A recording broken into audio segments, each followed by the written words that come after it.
Hi guys, welcome back. I'm going to read the next few chapters, but they're very short. So I'm just going to get going with this one. It's all Roald Dahl's own work. I'm just reading it for entertainment and pleasure. Okay, let's go. Next chapter. Mr. and Mrs. Jenkins meet Bruno. My grandmother carried me back into her room in her bedroom and put me on the table. She set the precious bottle down beside me. What time are those witches having supper in the dining room? She asked. 8 o'clock, she said. She looked at her watch. It is now 6:10, she said. We've got until 8 o'clock to work out our next move. Suddenly her eye fell upon Bruno. He was still in the banana bowl on the table. He had eaten 3 bananas and was now attacking a fourth. He had become intensely fat. That's quite enough, my grandmother said, lifting him out of the bowl and putting him on the tabletop. I think it's time we return this little fellow to the bosom of his family. Don't you agree, Bruno? Bruno scowled at her. I had never seen a mouse scowl before, but he managed it. My parents let me eat as much as I want, he said. I'd rather be with them than with you. Of course you would, my grandmother said. Do you know where your parents might be at this moment? They were in the lounge not too long ago, I said. I saw them sitting there as we dashed through on our way up there. Right, my grandmother said. Let's go and see if they are still there. Do you want to come along? She added, looking at me. Yes, please, I said. I shall put you in both of my handbags, she said. Keep quiet and stay out of sight. If you must peep out now and again, don't show more than your nose. Her handbag was large, bulgy, black leather affair with a tortoise shell clasp. She picked up Bruno and me and popped us into it. I shall leave the clasp undone, she said, but be sure to keep out of sight. I had no intention of keeping out of sight. I wanted to see everything. I seated myself in a little side pocket inside the bag near the clasp, and from there I was able to poke my head out whenever I wanted to. Hey, Bruno called out. Give me the rest of that banana I was eating. Oh, all right, my grandmother said. Anything to keep you quiet. She dropped. Sorry, guys, just a moment. Having a bit of a toast tonight now. I kind of got my dinner on doing this as well, so I'm heading out in a moment. So sorry about the pause there. I can't concentrate on two things at once. Oh, all right, my grandmother said. Anything to keep you quiet. She dropped the half-eaten banana into the bag, then slung the bag over her arm and marched out the room, and then went thumping along the corridor with her walking stick. We went down in the lift to the ground floor and made our way through the reading room to the lounge, and there, sure enough, sat Mr. and Mrs. Jenkins in a couple of armchairs with a low round glass-covered table between them. There were several other groups in there as well, but the Jenkins were the only couple sitting alone. Mr. Jenkins was reading a newspaper. Mrs. Jenkins was knitting something large and mustard-coloured. Only my nose and eyes were right above the clasp of my grandmother's handbag, but I had a super view. I could see everything. My grandmother, dressed in black lace, went bumping across the floor of the lounge and halted in front of the Jenkinses' table. Are you Mr. and Mrs. Jenkins? She asked. Mr. Jenkins looked at her over the top of his newspaper and frowned. Yes, he said. I am Mrs. Jenkins. What can I do for you, madam? I'm afraid I have some rather alarming news for you, she said. It's about your son Bruno. What about Bruno? Mr. Jenkins said. Mrs. Jenkins looked up but went on knitting. What's the little blighter been up to now? Mr. Jenkins asked. Raiding the kitchen, I suppose. It's a bit worse than that, my grandmother said. Do you think we might go somewhere more private while I tell you about it? Private? Mr. Jenkins said. Why do we have to be private? This is not an easy thing for me to explain, my grandmother said. I'd much rather we all went up to your room and sat down before I tell you any more. Mr. Jenkins lowered his newspaper, and Mrs. Jenkins stopped knitting. I don't want to go up to my room, madam, Mr. Jenkins said. I'm quite comfortable here, thank you very much. He was a large, coarse man, and he wasn't used to being pushed around by anybody. Kindly your business, and then leave us alone, he added. He spoke, as though he was dressing someone who was trying to sell a vacuum cleaner at the back door. My poor grandmother, who had been doing her best to be as kind to them as possible, now began to bristle a bit herself. We really can't talk in here, she said. There are too many people. This is a rather delicate and personal matter. I'll talk where I want to, madam, Mr. Jenkins said. Now come on, out with it. If Bruno has broken a window or smashed your spectacles, then I'll pay for the damage, but I'm not budging out of this seat. One or two other groups in the room were beginning to stare at us now. Where is Bruno anyway? Mr. Jenkins said. Tell him to come here and see me. He's here already, my grandmother said. He's in my handbag. She patted the big floppy leather bag with her walking stick. What the heck do you mean is in your handbag? Mrs. Jenkins shouted. Are you trying to be funny? Mrs. Jenkins said, very prim. There's nothing funny about this, my grandmother said. Your son has suffered a rather unfortunate mishap. He's always suffering mishap, Mr. Jenkins said. He suffers from overeating, and then he suffers from the winds. You should hear him after supper. He sounds like a brass band, but a good dose of castor oil soon puts him right again. Where is the little beggar? I've already told you, my grandmother said.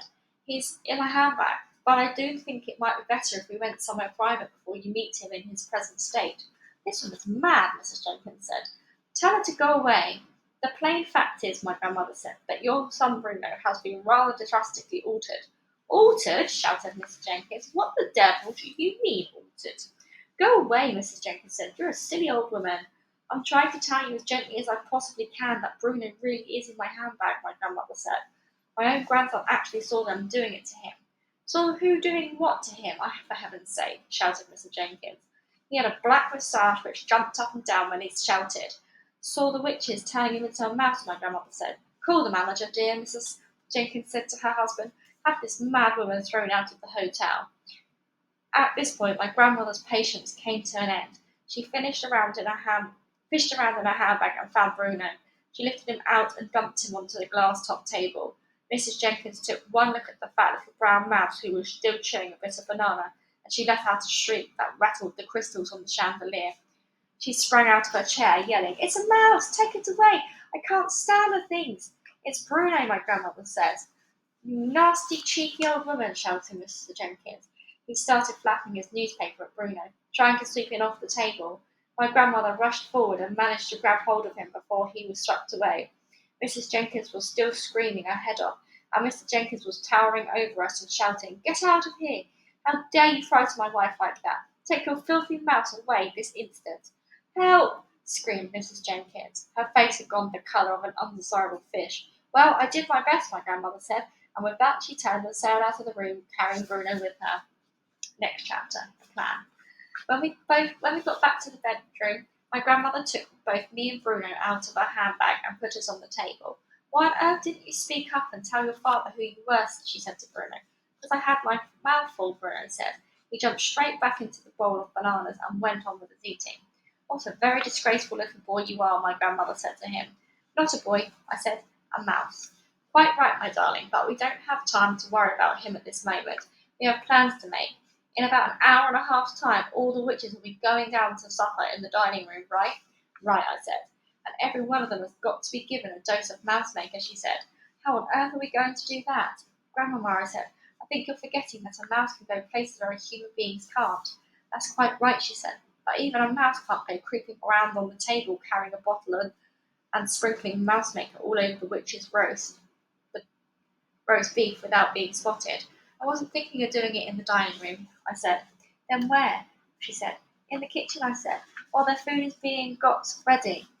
My grandmother stared at me. My darling child, she said slowly, I do believe that turning you into a mouse has doubled your brain power. A little mouse, I said, can go scuffling round the kitchen among the pots and pans, and if he's very careful, no one will ever see him. Brilliant, my grandmother cried out, but by golly, I think you've got it.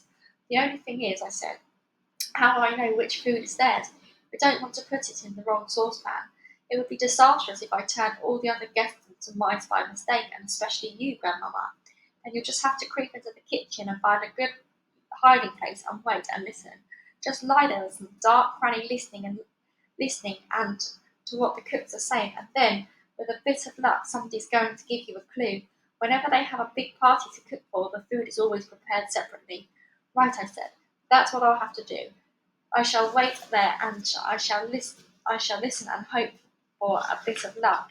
It's going to be very dangerous, my grandmother said. Nobody welcomes a mouse in the kitchen. If they see you, they'll squash you to death. I won't let them see me.